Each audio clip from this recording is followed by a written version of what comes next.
Hello everyone, welcome to Plates of Life YouTube channel. This is Sindhu Banu Prakash. So today I'm at Columbia University and we have Dr. Tejas Prasanna with us. Hello Tejas. Hi Sindhu, how are you?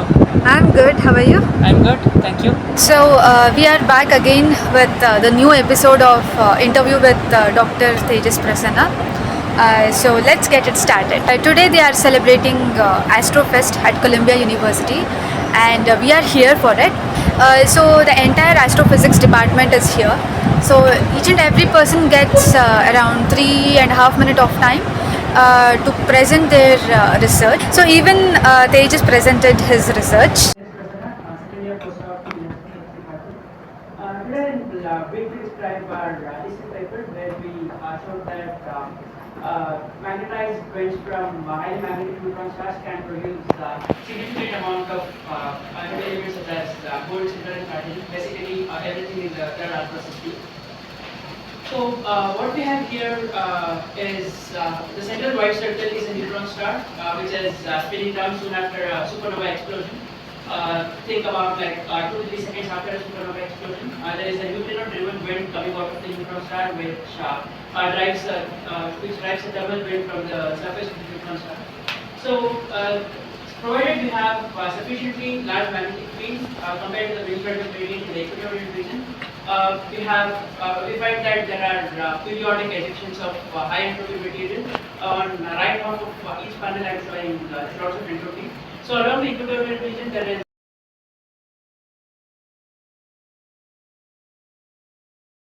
So Tejas, could you please tell us about your research in simple words? Yeah, sure.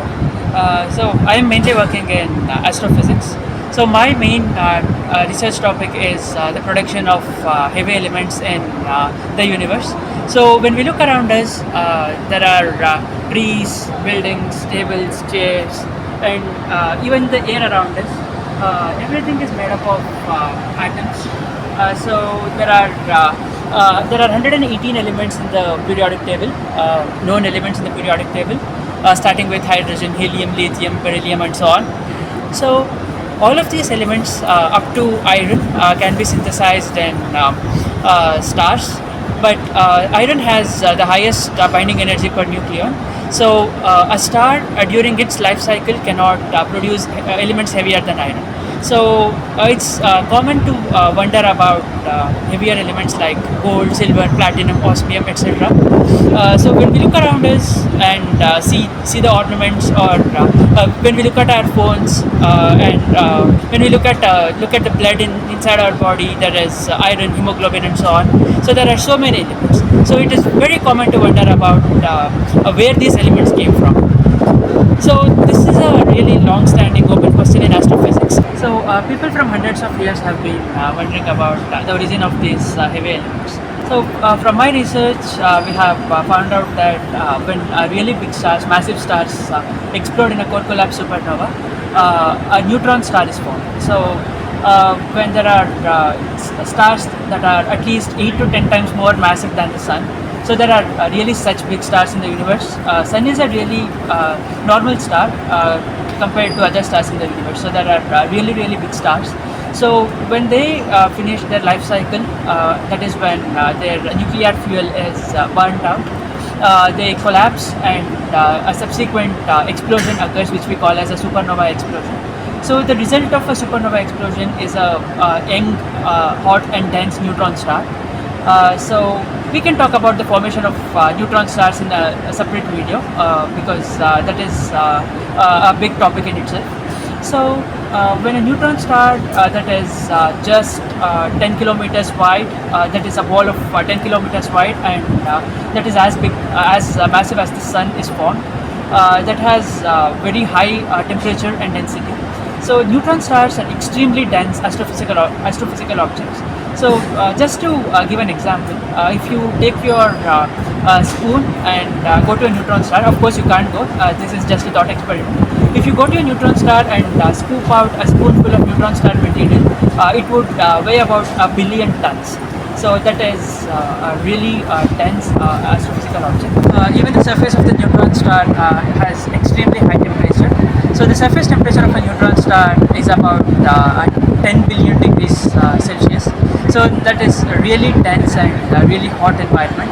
So we speculated that such an environment could be favorable for producing heavy elements. So material close to the neutron star is pure plasma. It's just composed of protons, neutrons, electrons, positrons, and photons. So as the surface of the neutron star drives away wind material, and that material cools, there can be favorable conditions to produce heavy elements. So in our recent paper, we showed that if there is sufficiently strong magnetic field on a neutron star, then heavy elements like gold, silver, platinum, etc. can be produced. So all these elements are grouped in something called the third art process peak.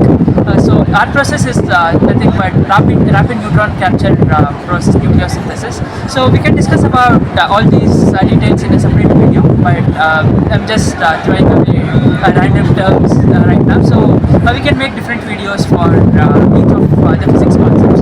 So this is broadly how heavy elements are produced in a neutron star, as we showed in our recent paper. So this is broadly my research area. So like most of the children are interested in planets, stars and galaxies. So can you say any fun facts to drive their interest into this field? So let's start with the astrophysical object we see every day, that is our sun. So the sun is not as small as that is visible to our naked eye. So this is an actual photograph of the sun from one of the space telescopes. So we might wonder how big the sun is.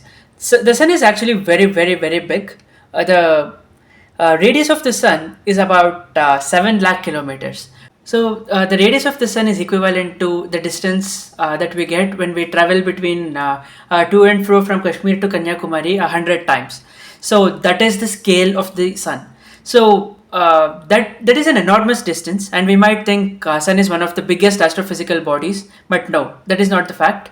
Sun is one of a very normal star in our universe. So there are many stars that are much bigger than the sun.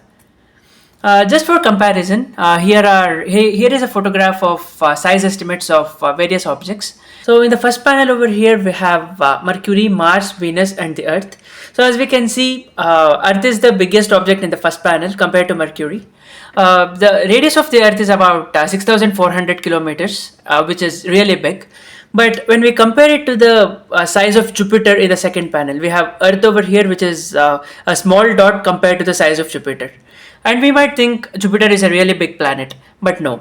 When we compare the size of Jupiter to size of the sun over here, or size of a star that we can see in the night sky called Sirius, we can see that compared to Sirius, Jupiter is just a small dot. Similarly, we have the size comparison in the fourth panel, where Sirius is much smaller than the biggest star over here. And when we go on to higher length scales in the universe, we have Betelgeuse over here, which is about 600 light years from the Earth, and this is one of the biggest stars that can be observed in the night sky. And this is due to explode as a supernova in the near future. So this is a really big star. And we have other bigger stars like VY Canis Majoris. Even compared to Betelgeuse, this is a very big star. So just when we take a step back and look at the size comparison between Mercury or Earth and this big star over here. So this size comparison shows us that the Earth and the Sun are very small compared to some of the biggest stars in the universe. So just for context, this is a real photograph taken by a spacecraft called Voyager 1. This was launched in 1978 by NASA, and this photograph has been taken from a distance of 600 crore kilometers.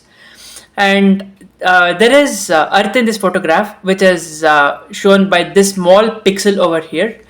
This image is called the pale blue dot. So this shows us that compared to the size of the solar system, Earth is just a pixel in the solar system, and it's really, really small compared to the other length scales in the universe. So this is a representative picture of the Milky Way galaxy. So in the previous photo, we saw that the Earth is really small compared to the size of the solar system, but compared to the size of the Milky Way galaxy, which is this spiral galaxy shown over here, the solar system is just a small dot in the Milky Way galaxy. So compared to the size of the Milky Way, the size of the solar system is insignificant. We can still go to higher length scales, but before that, if you just take a step back and look at the diameter of the Milky Way galaxy, it's really mind-blowing. The diameter of the Milky Way galaxy is about 1 lakh light years, that is 1 followed by 18 zeros kilometers. So the Milky Way galaxy is so huge that light takes about 1 lakh years to travel from one edge of the Milky Way galaxy to the other edge of the Milky Way galaxy. Given that light travels really, really fast, so the speed of light is about 3 lakh kilometers per second. So light takes just 1 second to travel a distance of 3 lakh kilometers. So that is how fast light travels. So given that light travels that fast, even fast traveling light requires 1 lakh years to travel the width of the Milky Way galaxy. So that is how huge the Milky Way galaxy is.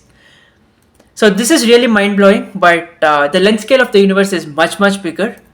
So this is a photograph called the Hubble Deep Field. So this is a photograph taken by the Hubble Space Telescope. This is actually a telescope orbiting the Earth in outer space. So in this photograph, each dot we can see here is a galaxy, like the Milky Way galaxy. So each dot in this photograph is a galaxy. There are about 10,000 galaxies in this photograph called the Hubble Deep Field. So we can just imagine if the sun we see is so big, that is insignificant compared to the size of the solar system. Such a big solar system is insignificant compared to the size of the Milky Way galaxy, and such a big Milky Way galaxy is insignificant compared to the local galaxy cluster or the local group of galaxies. So the universe is really, really big. So we can just take an estimate on how many stars are there in the observable universe. This is really a mind-blowing number. There are 2 trillion galaxies in the observable universe, and each galaxy, like the Milky Way galaxy, have about 100 billion stars. So if we multiply the two, the number of stars in the observable universe is about 10 to the 23.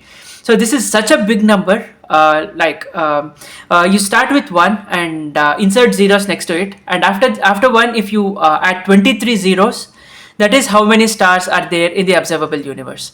So the universe is really, really huge. This is a mind-blowing and a fascinating fact, which actually drew me to astrophysics. And incidentally, this number is close to something called the Avogadro's number, which is 6 times 10 to the 23.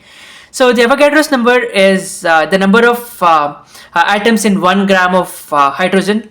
So that is the Avogadro's number. So it is a nice coincidence that the number of stars in the observable universe is very close to the Avogadro's number, which is why rightly a very brilliant and a great scientist, Richard Feynman, said, I am a universe of atoms, but an atom in the universe. So this is the scale of the universe. So if young students are excited by these facts, then I would recommend them to take up astrophysics.